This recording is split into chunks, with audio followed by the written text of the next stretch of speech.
You know, in sports, ladies and gentlemen, they say the name of a player determines the amount of success or the amount of recognition they're going to get.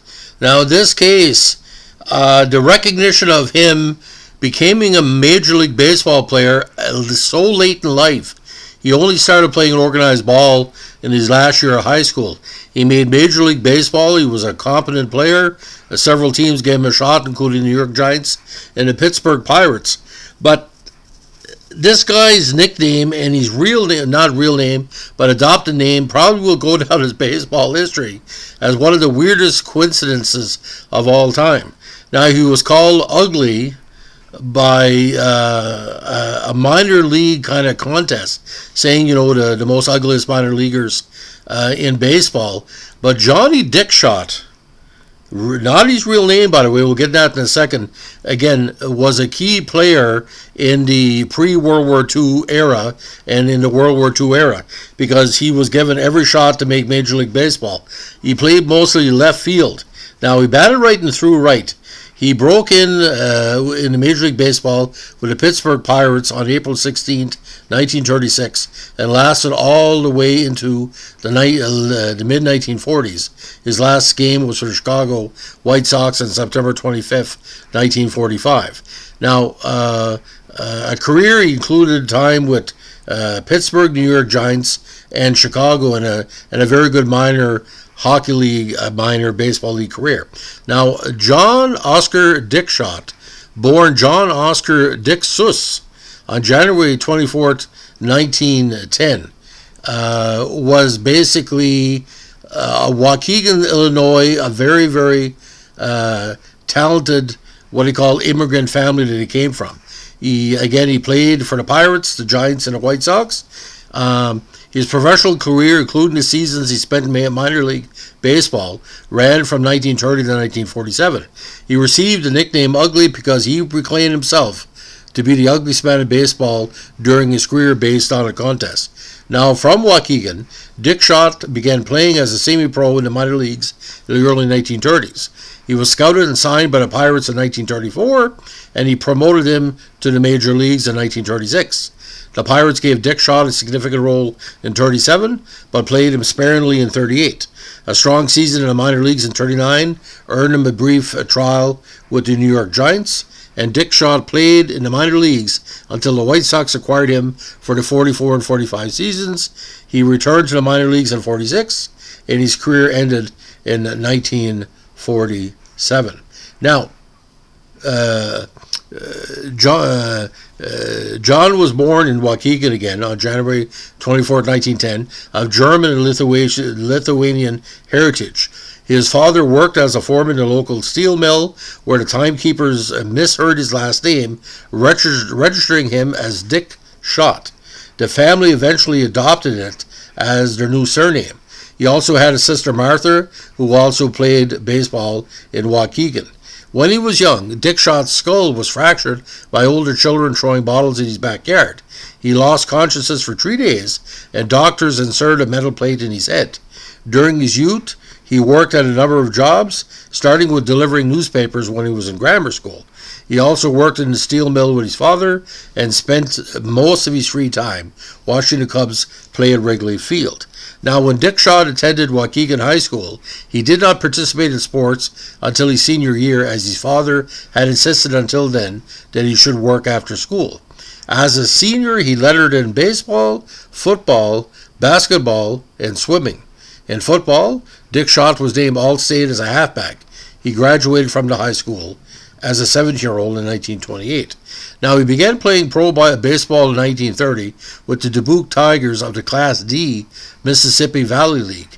He had a 309 batting average in 19 games played with Dubuque.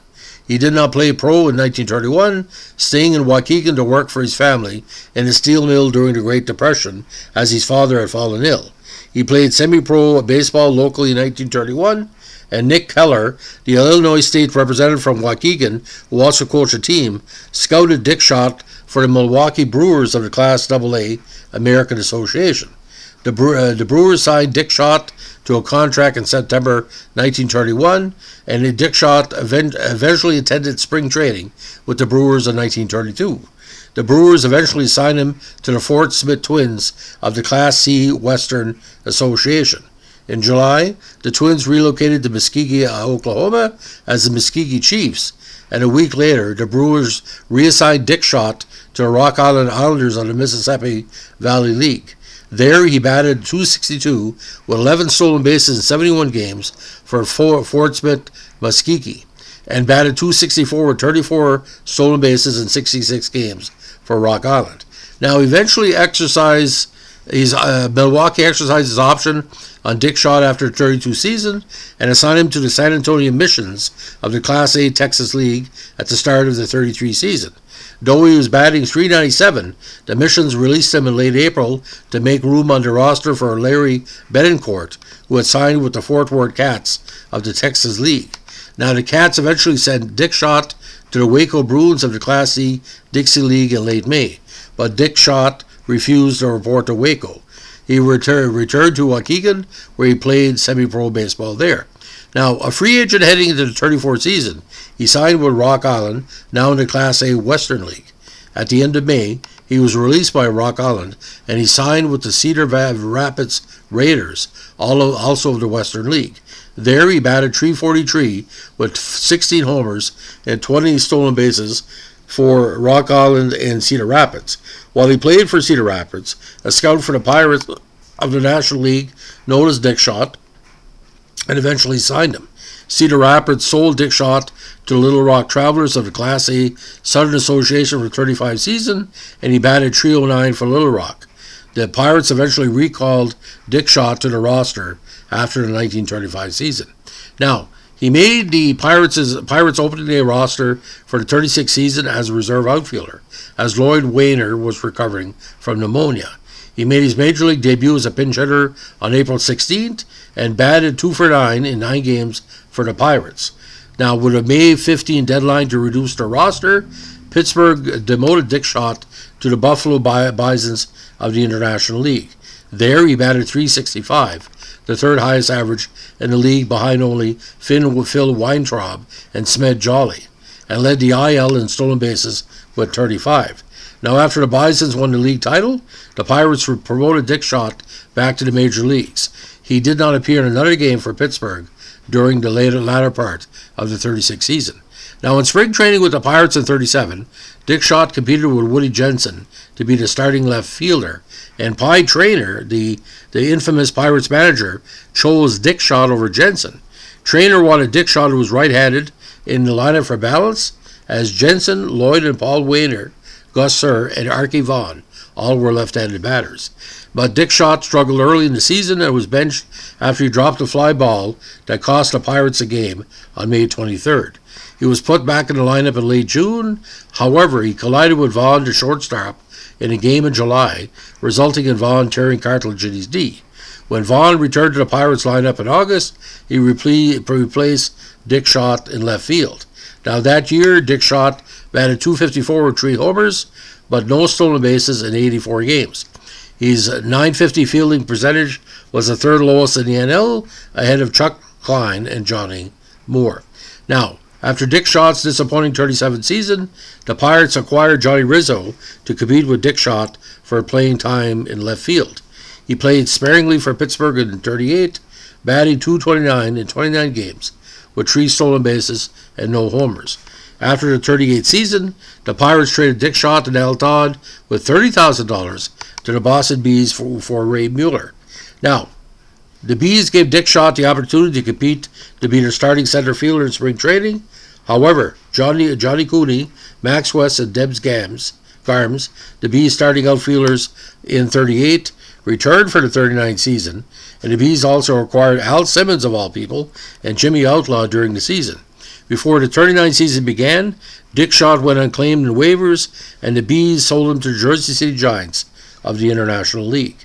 Now, with Jersey City in 39, Dickshot won the league batting title with a .355 average and also led the league with, get this, 16 triples. He finished in third place in balloting for the International League Most Valuable Player behind Mickey Witek and Estelle Crabtree. The New York Giants eventually promoted Dickshot to the major leagues before the end of the season, and he batted .235 in 10 games for the Giants. Now, the Giants did invite Dickshot to spring training in 1940, and he competed with Jojo Moore for playing time. However, the Giants returning Dickshot to Jersey City for the 1940 season, where he batted .290 for Jersey City. Now, after 1940, the Giants sold Dickshot and Roy Joyner to the Hollywood Stars of the PCL for $15,000 and the rights to Joe Hoover. Dickshot batted .298 in 1941 and .302 in 42. During the 43 season, Dickshot had a 33-game hitting streak, which earned him the Helms Athletic Foundation Athlete of the Month Award for May. He finished the season with a .356 average, 2 percentage points behind Andy Pofko for the PCL batting title. He also finished second to Pofko in the PCL MVP race. He attributed his success in 43 to losing 20 pounds during the previous off-season. Now, in September 43, the Chicago White Sox purchased him from Hollywood for $1,500 on conditional contract for the 44 season. Chicago would return Dickshot to Hollywood by May 44 if he did not make the team.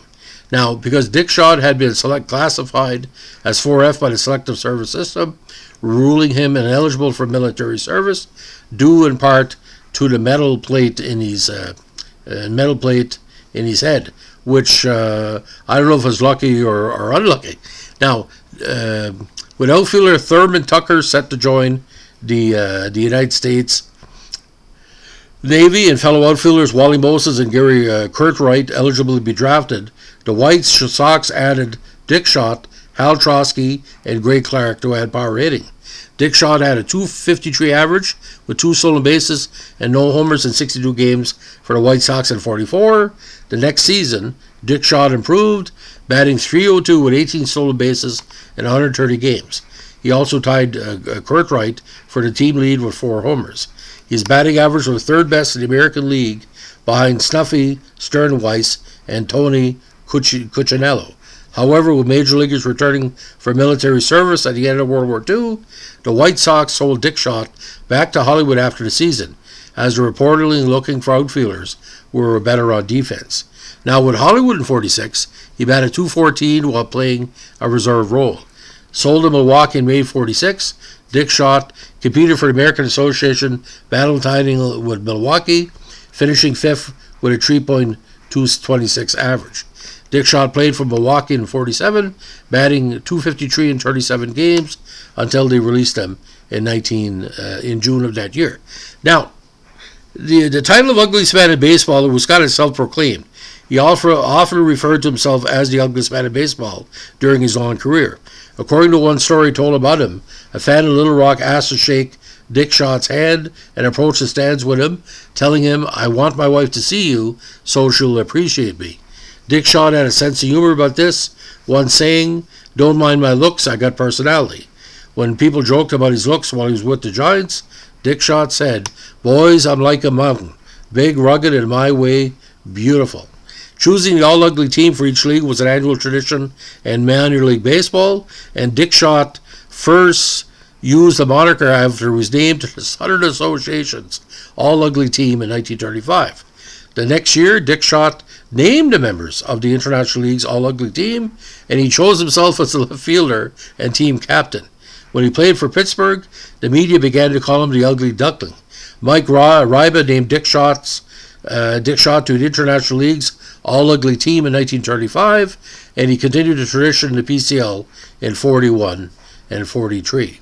Now, Dickshot eventually married Julie Kuzmakas of Waukegan on October 12, 36, and the couple had 1 son and 4 daughters. During the baseball off-seasons, Dickshot continued to work in steel mill in Waukegan, but after his retirement, he operated a tavern in Waukegan called Dickshot's Dugout and organized slow-pitch exhibitions. Unfortunately, he passed away at his home on November 4th, 1997, in his late 80s. But ladies and gentlemen, didn't play organized ball until his last year of high school. Multiple sports. Came all the way from the low minors and took advantage of the openings in Major League Baseball and was a dynamite player. And if you look at the photos, I wouldn't consider them ugly, but the thing is, like any great player at the time, baseball players had character. But when you're called Johnny Dickshot and you're calling yourself the ugliest player in baseball, and you make 3 major league teams, and you've won a batting title and all that, I think we should show him a lot of respect, because the odds are, if you started high school baseball in 2022 in grade 12, would you make the major leagues within 5-6 years? Of course you would. So for him to make the major leagues, the longest of long shots. But Johnny Dickshot, my father told me about this guy years ago. He said you can't call him Dickshot, call him Longshot. So I'm going to call him at the end of this podcast Johnny Longshot, because he never gave up on his dream to play Major League Baseball. I am sure with all the minor league C-level and D-level teams he played, where the cows would walk into the field, which I've seen before in minor league ball, or going from train to train and playing the same circuit and eating the same food, Major League Baseball. But, when you adopt the name Dickshot, Johnny Dickshot, that's I don't even know if you can even say, like, could a Major League announcer say the word Dickshot without getting banned? It's like Rusty Kuntz, you know who that is. It's not Kuntz, by the way, and Dick Pole and all the greatly named players through the years. But if you want to do a 30 for 30 on a player that needs to be recognized, I suggest to ESPN, whoever that might be involved with that, take a chance on Johnny Dickshot, because if all the stories are true, can you imagine when he started baseball and he's saying to himself, like, if you could back in time, he said, stick with it, because in 5 or 7 years, you're going to be Major League Baseball? Tremendous. And the Pirates, they gave a lot of players a good shot. Now, I also read about Johnny Dickshot. There's a book came out a few years ago on the ultimate lineups for Major League Baseball teams, and involving the Pirates section. Johnny Dickshot's name was all over it, because I guess there was a battle within the outfield of the mid-1930s, and he was part of that. You know how the Blue Jays have traded Grichuk to make room for certain players in the outfield, including Gurriel and Springer? Well, that's what it was like back then. They weren't making millions of dollars, but when a team is rebuilding, you usually have 7 or 6 outfielders that are fighting for the 3 or 4 positions, and Johnny was part of that. So if you're a fan of Pittsburgh Pirates, and you find a fan of the New York Giants and the White Sox, Johnny Dickshot is an example, just like Stubby Clapp with the Cardinals, players you don't expect to make it, made it. So, ladies and gentlemen, this is our latest on our Major League Baseball Vintage Podcast. If you like what we're doing here, give us a like, comment, or subscribe. And don't forget, requests are always appreciated and always considered. Thanks for listening. Bye.